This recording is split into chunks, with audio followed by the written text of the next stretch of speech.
মুয়াজ বিন জাবাল রাদিয়াল্লাহু আনহু এমন একজন সাহাবী যিনি ছিলেন তরুণ যখন তার সামনে ইসলামের দাওয়াত পেশ করা হয়েছে। ইয়াং সাহাবী, টকবকে রক্ত, ওই অবস্থায় ওই বয়সে তিনি আল্লাহকে চিনতে শিখেছেন, দেন মুসলিম হয়ে গেছে। বায়াতে আকাবায়ে কুবরা নামক একটা বায়াত হয়েছে, যেই বায়াতটা মূলত মক্কা থেকে মদিনায় হিজরতের পটভূমি তৈরি করে দেয়।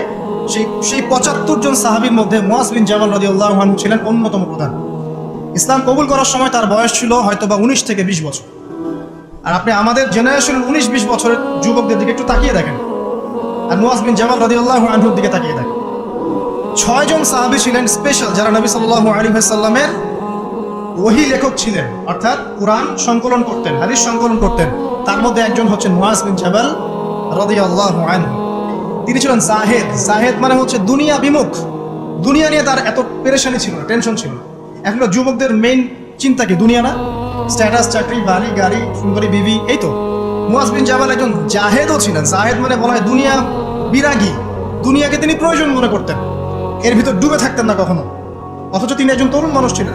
একটা হাদিস এসেছে, হালাল হারামের মধ্যে এই উম্মতের সর্বাধিক জ্ঞান যাদেরকে দেওয়া হয়েছে তার মধ্যে মুয়াজ বিন জাবাল রাদিয়াল্লাহু আনহু একজন। তিনি 18 হিজরিতে ইন্তেকাল করেছেন এবং তিনি অত্যন্ত সুদর্শন ছিলেন, চমৎকার বাগ্মী ছিলেন, মানে খুব চমৎকার করে কথা বলতে পারতেন, জনগণকে বোঝাতে পারতেন। আল্লাহ পাক আমাদেরকে তার মধ্যে হওয়ার তৌফিক দান করুন, আমিন। এবং তিনি জাফর ইবনে আবি তালেব রাদিয়াল্লাহু আনহুর দ্বীনি ভাই ছিলেন। মানে দ্বীনি ভাই কেমন? যখন মুহাজির সাহাবীরা হিজরত করে মদিনায় গিয়েছে, তখন ওইখানকার সাহাবীদেরকে বলা হতো আনসার সাহাবী, যারা আওস এবং খাজরাজ গোত্রের ছিলেন। নবী সাল্লাল্লাহু আলাইহি ওয়াসাল্লাম মদিনায় প্রথমে মসজিদ নববী নির্মাণ করলেন, এরপর সামরিক প্রশিক্ষণ, অর্থনৈতিক ভিত্তি শক্ত করা, ইহুদিদের সাথে মদিনা সনদ এবং মুসলিমদের মধ্যে ভ্রাতৃত্বের বন্ধন স্থাপন করলেন। এক সাহাবীর সাথে আরেক সাহাবীর দ্বীনি ভাই সম্পর্ক করলেন। মুয়াজ বিন জাবাল রাদিয়াল্লাহু আনহু ছিলেন জাফর বিন আবি তালেব রাদিয়াল্লাহু আনহুর দ্বীনি ভাই।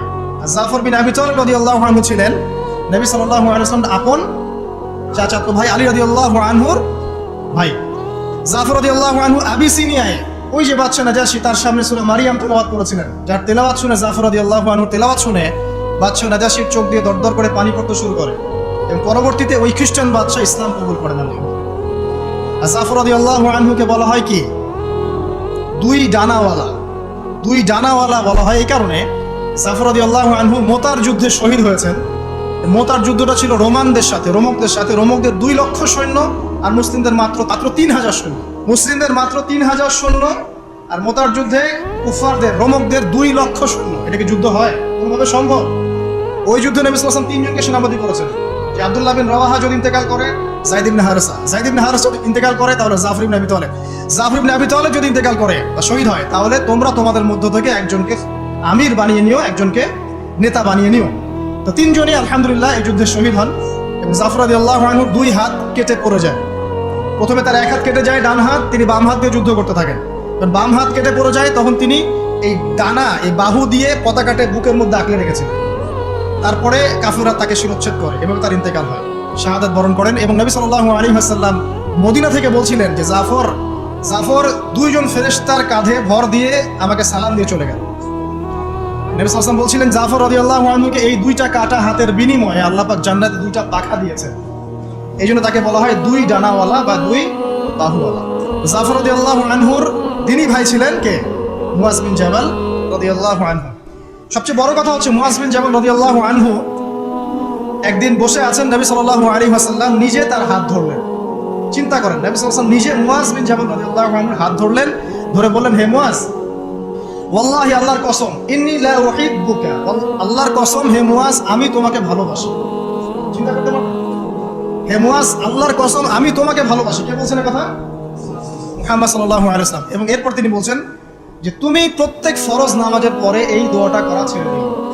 কোন দোয়া? আল্লাহুম্মা আইন্নি আলা যিকরিকা ওয়া শুকরিকা ওয়া হুসনি ইবাদাতি। বলেন আমার সাথে, আল্লাহুম্মা আইন্নি আলা যিকরিক ওয়া শুকরিক ওয়া হুসনি ইবাদাতিক।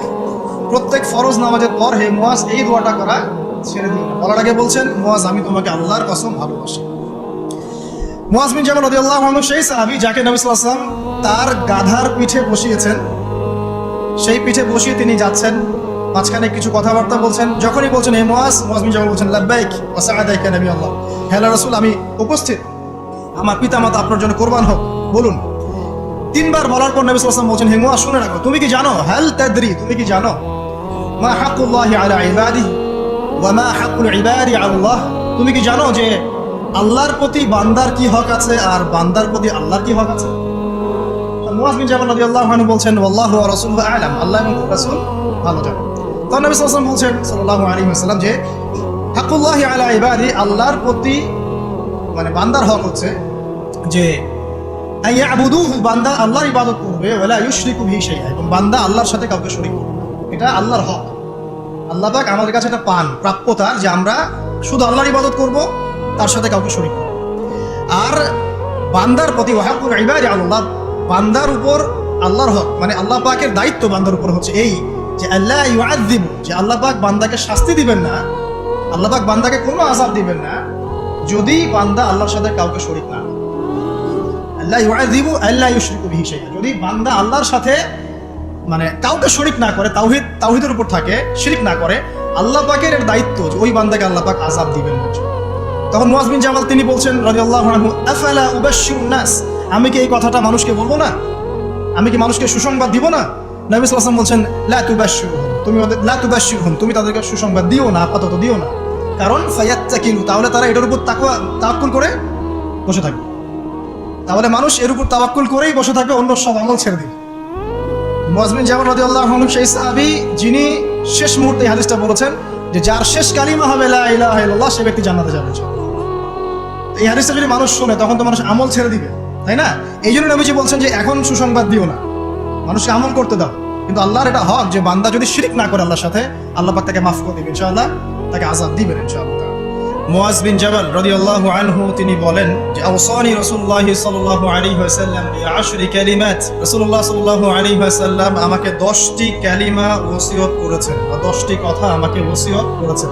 তিনি বলেন, ক্বালা লা তুশরিক বিল্লাহি শাইআ ওয়া ইন কুতিলতা ওয়া হুরিকতা।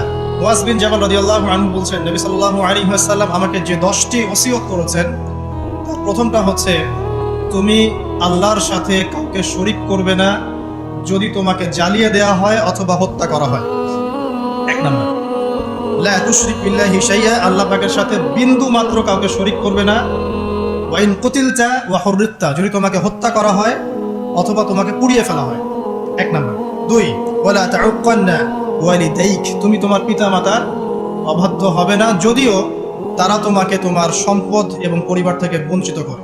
3, ওয়ালা তাতরুকান্না সলাতাল মাকতুবাতা মুতাআম্মিদান, কোশ্চিনকালেও কখনোই, ওয়ালা তাতরুকান্না এখানে তাকিদ দেওয়া হয়েছে, অর্থাৎ কোনো অবস্থাতেই তোমার উপরে যে ফরজ সালাত আছে এটাকে ইচ্ছাকৃতভাবে ছেড়ে দিবে না।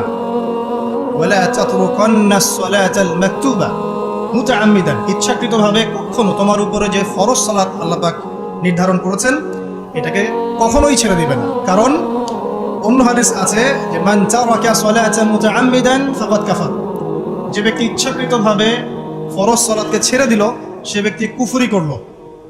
অনেক আলেম বলেছেন সে ব্যক্তি মুসলিমদের লিস্ট থেকে নাম কাটা পড়ে গেল, সে কাফের হয়ে গেল। এটা অনেক আলেমের বক্তব্য।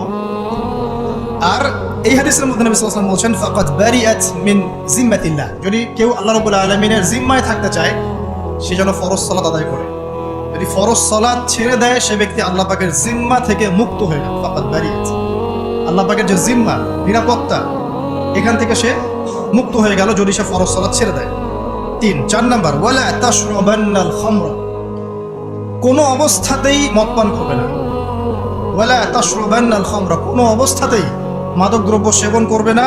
ফাইন্নাহু রাসু কুল্লি ফাহিশা, কারণ এটা যত রকম ফাহিশা কাজ আছে, যত ফাহিশা নোংরা কাজ আছে এর রস মানে মাথা। যত রকম পাপ আছে পৃথিবীতে, ফাহিশা কাজ আছে, অশ্লীল কাজ আছে, এর মাথা হচ্ছে মাদকদ্রব্য সেবন করা। 5 নাম্বার, ওয়া ইয়াকা ওয়াল মাসিয়াহ, যত রকম কবিরা গুনাহ আছে এই কবিরা গুনাহগুলো থেকে হে মুআজ তুমি বেঁচে থাকবে। কারণ আল মাসিয়াতু হাল্লা সাখতুল্লাহ, কারণ মাসিয়া বা আল্লাহর অবাধ্যতা আল্লাহর ক্রোধটাকে হালাল করে ফেলে।